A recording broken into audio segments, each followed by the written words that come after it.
noneho usanga ufite nka girlfriend cyangwa nk'umukobwa mupanga mukundana utaza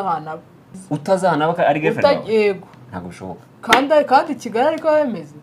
abahungu baba bashaka abakobwa babasura ariko ntabwo ashaka gufata time ngo avuge ngo agikora umukobwa kanze nkureye mu rugo ugasanga njye nyine mpura nkusura ndaza nkarara ndaza nkamara icyumweru ngiye kumva ko nta kibazo ngigira kwa Hussein nkamara icyumweru nkava ijya kwa Eric nkamara icyumweru nkazagaruka nyuma y'ukwezi ugahungu bane icyumweru s'ukwezi nkahita nkugaruka ukazongera nyine ko nagusuye bisanzwe mujye musura abasheri banyu umuntu ajya kuvuga ngo gaze yashize una verifire ko yashize koko umuntu aravuga ngo gaze yashize nawe kohereza suri kohereza ibiki byananiranye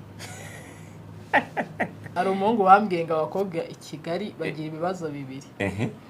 gaze yashize telefone yanjye